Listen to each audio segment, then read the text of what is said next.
So, you think you want to be Muslim? You think you're ready for this life? You might just be.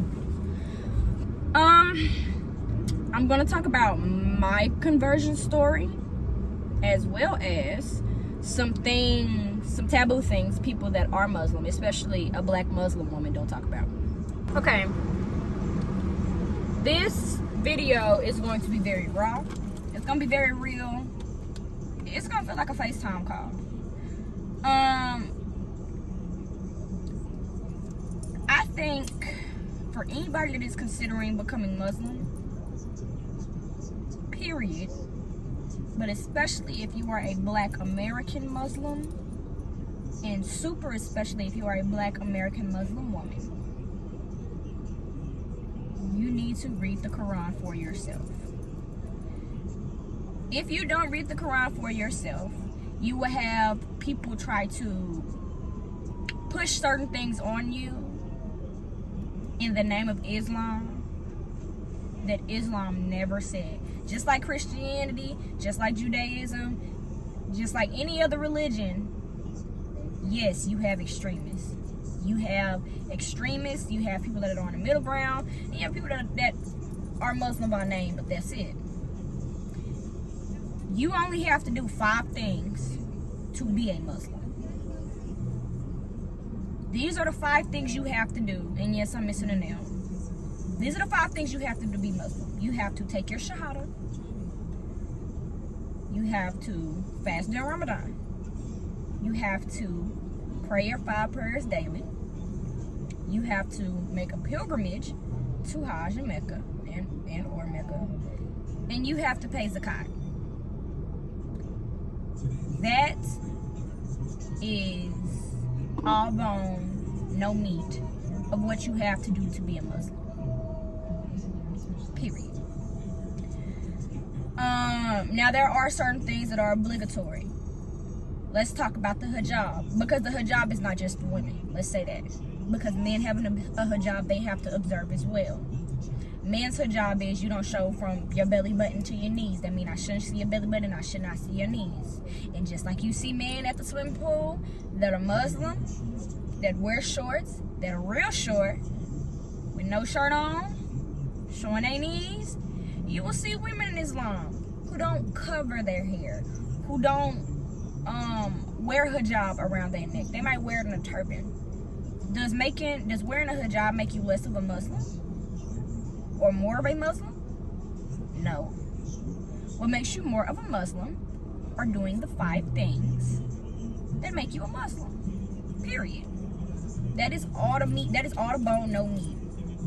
You will have people tell you that you gotta do this, you gotta do this, and oh do that, and oh do this, and oh do that. You can. It doesn't mean you won't get barakah from it, which is blessings.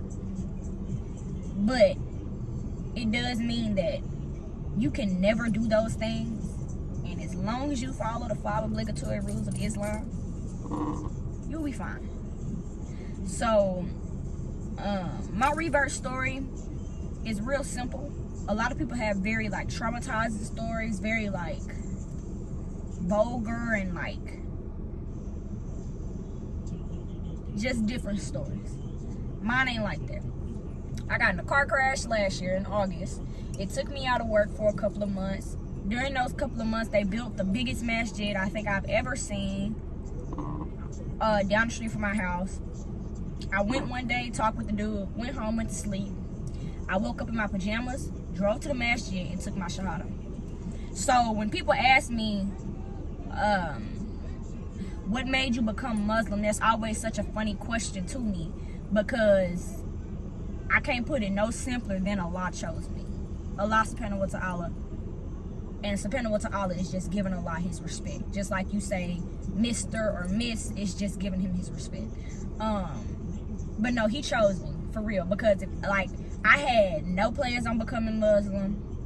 I had never studied anything about Islam for real. I didn't really know nothing about Islam, and I wasn't really planning on knowing nothing about Islam. So when I say Allah chose me, I mean he pointed me out and he called my name loud enough in a way that I couldn't ignore. And I'm just glad I picked up the call, alhamdulillah. Gender roles in Islam.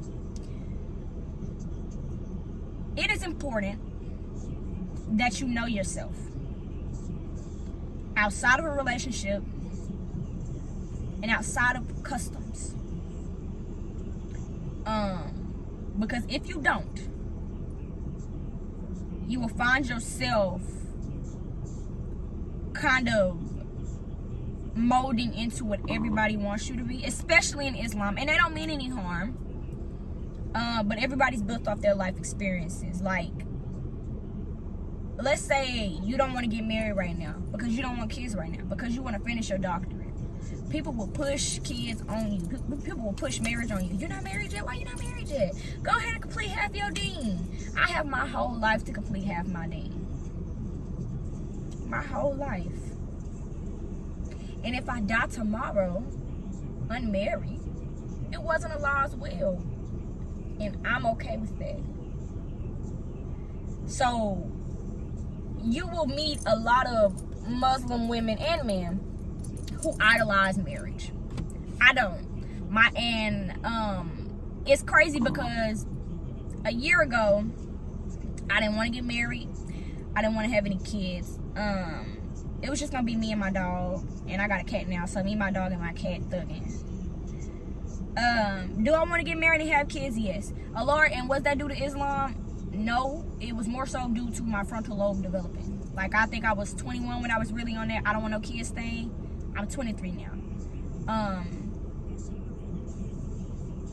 I think, and by the way, I'm not gonna edit this video at all because, like, I'm not a content creator.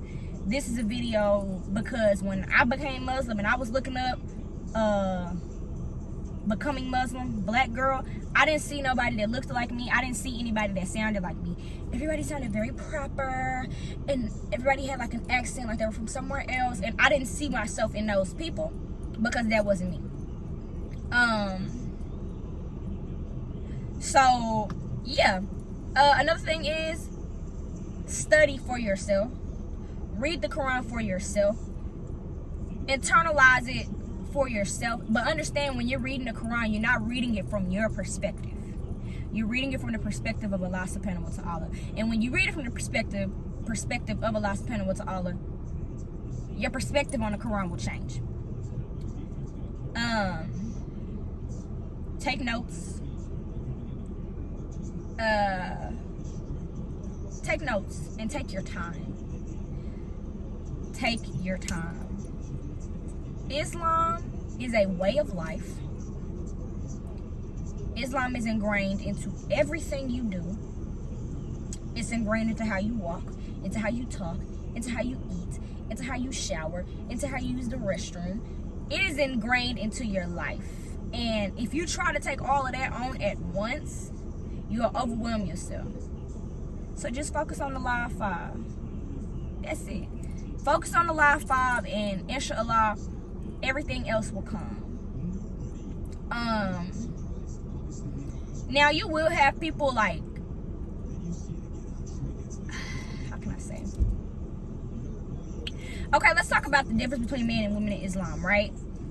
Because if you are outspoken and very much the hammer and not the nail like me, people will try to shut you up. People will try to silence you. People will tell you you're too this, you're too that. And sometimes you might be. And I'm not above growth, but I do know some things are just ingrained into my personality, and those things aren't going to change. And me being talkative and me snapping back is ingrained into my personality. And alhamdulillah for that. Because it's helped me out in a lot of situations.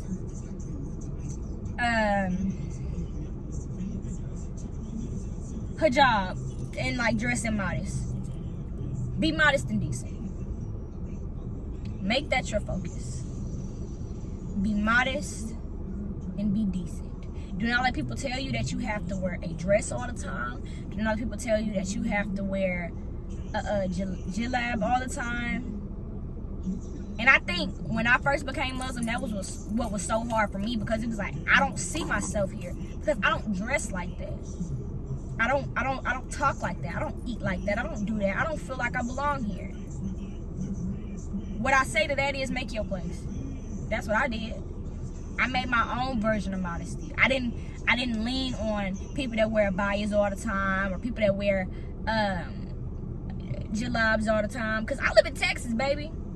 It's 85 degrees right now, and I swear to God, it feels like 115.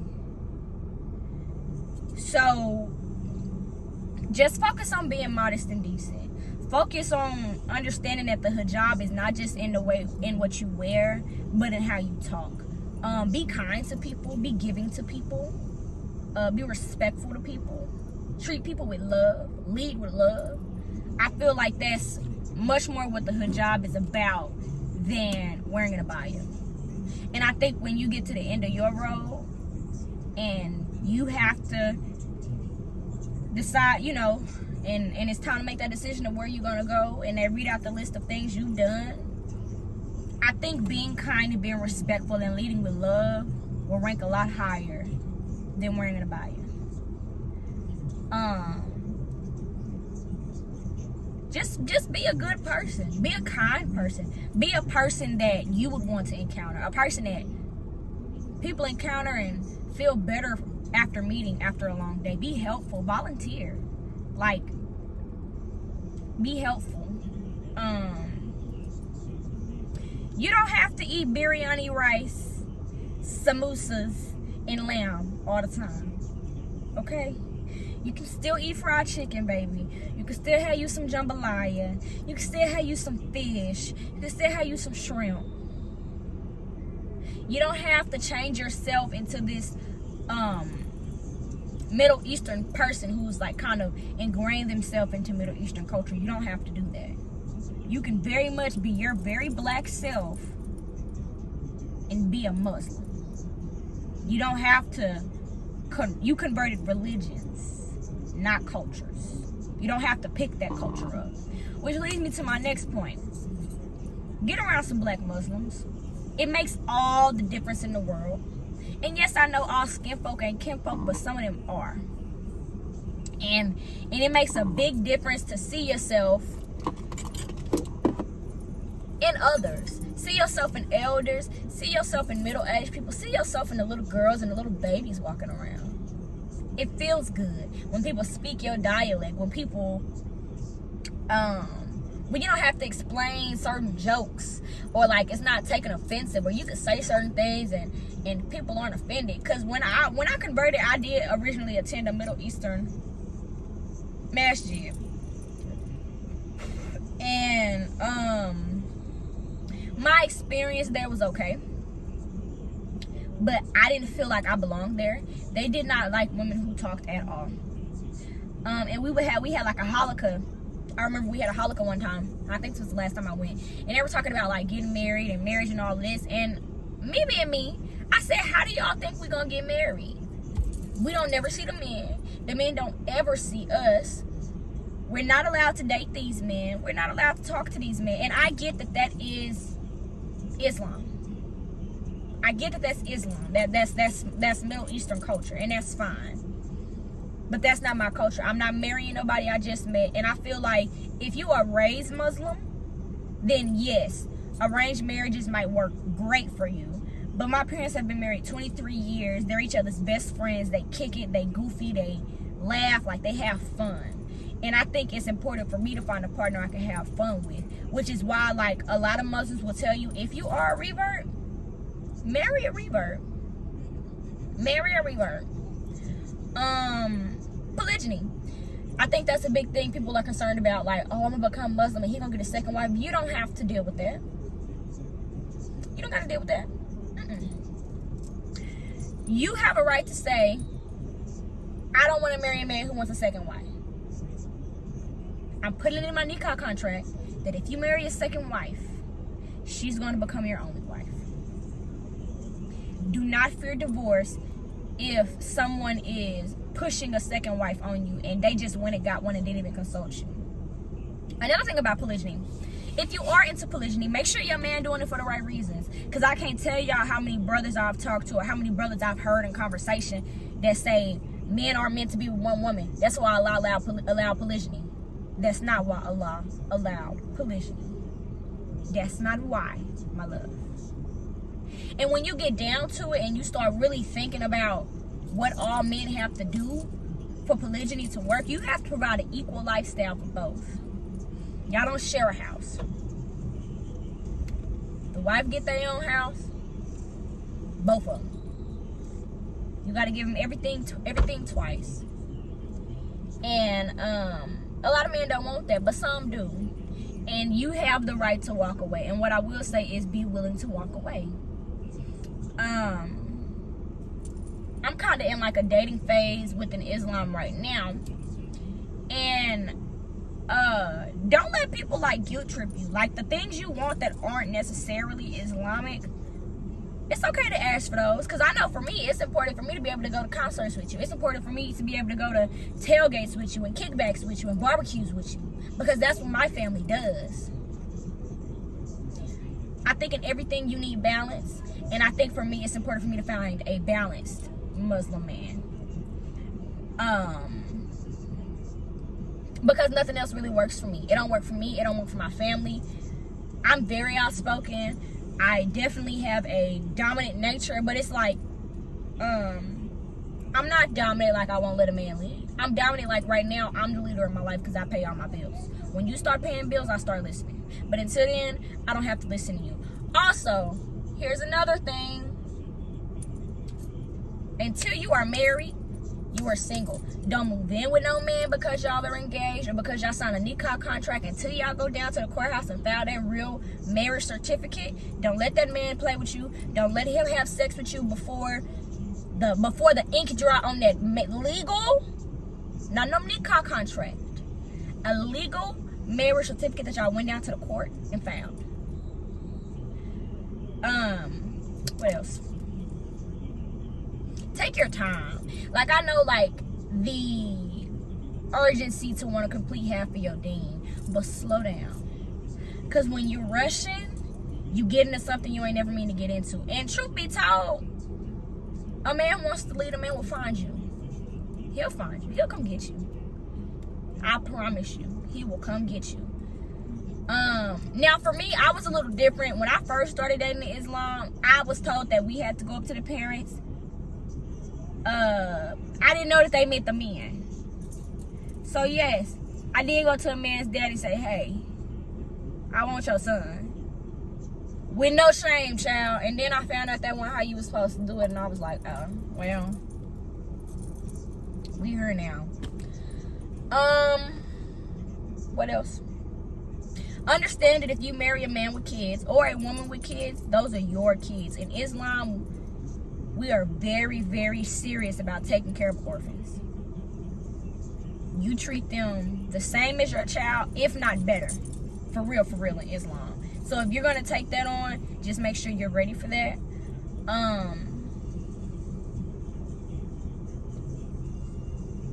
What else? And I told y'all, I'm not editing none of this because I'm not a content creator. I'm quite literally just going to upload this with no edits, and it'll reach who it's supposed to reach. And this really not even for the views. This is just for the black Muslim woman that was like me, that couldn't find herself and nobody on YouTube. So this is for that person. So if it reached that one person, I'm good. I don't care nothing about no views. I got a job. Another thing, be wary of the men that want to know. Okay, my phone got hot, so I'm just gonna hold it now. Let me leave my seat back on so I can relax. And like I said, I'm not editing this, y'all. Like, it's literally gonna go all together. I am not a YouTuber. I'm just here to help whoever need help. What was I talking about? Oh yeah, men. Be wary of men in Islam, because men in Islam will, if you don't know Islam for yourself, men in Islam will tell you what it is, and that is very dangerous, because that is why the outside world thinks Islam is oppressive to women. Learn Islam for yourself. Know Islam for yourself. Love Islam for yourself. Islam is not a fear-based religion, so don't let any man fear-monger you. Oh, Allah said this. Show me. Show me where he said it. And show me where he said it now.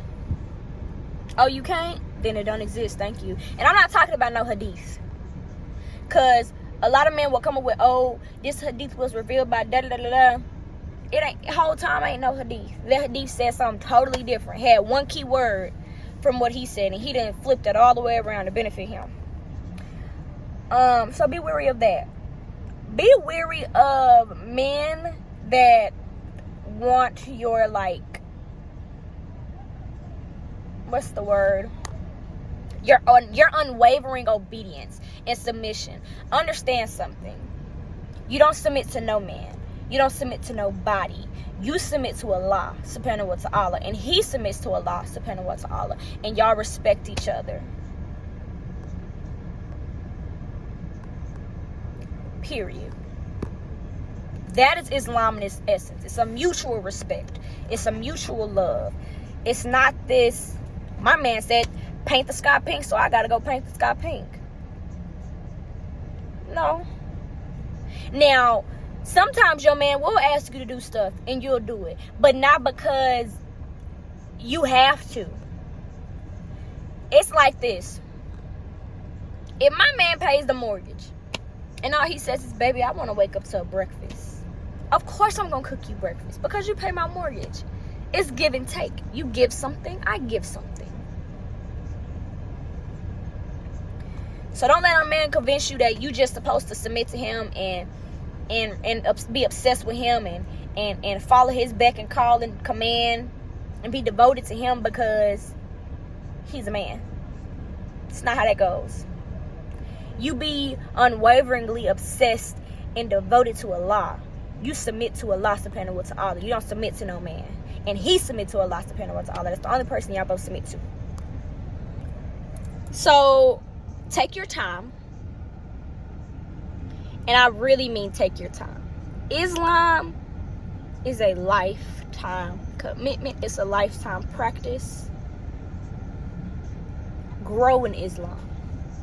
Don't let people fearmonger you and say, oh, if you die today and you didn't do this, and this, you're going to hell.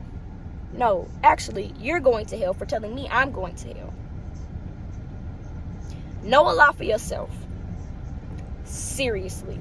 Like, read the Quran, do your research, learn about Prophet Muhammad, peace be upon him, learn about all the other prophets and messengers as well. Because, like, for example, a common misconception is that we don't believe in God. We do believe in God. We do believe in God. We believe in the one God. And I know y'all like, but is that God my God? Like, if you're Christian or something. To answer that question, yes. The difference is y'all more so worship, Christians more so worship Jesus than God. And it was never supposed to be like that. Jesus was someone sent down through Miriam in the Quran, from God to show I can do these miracles. That was to show y'all how clutch God is, how hard he is, how cool he is, what all he could do, why you should follow him. And when God, when through Jesus, God did some of these acts and these miracles, just like he did with other prophets, it got misconstrued and became this thing of, oh, we should worship Jesus because we can't get to God except through Jesus. Yes, you can, girl. Just go straight to him. It's that simple. Go straight to him. Yeah, but if y'all have any questions or like need any type of help or anything, DM me.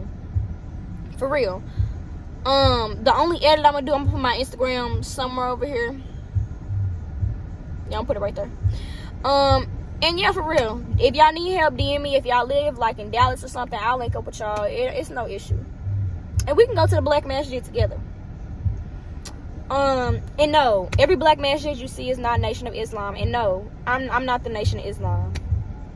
We love them. We love them for what they did. We love them for how they led. We love them for the strides in the community that they did. But I'm not the Nation of Islam. So, yeah, y'all. Assalamu alaikum and peace.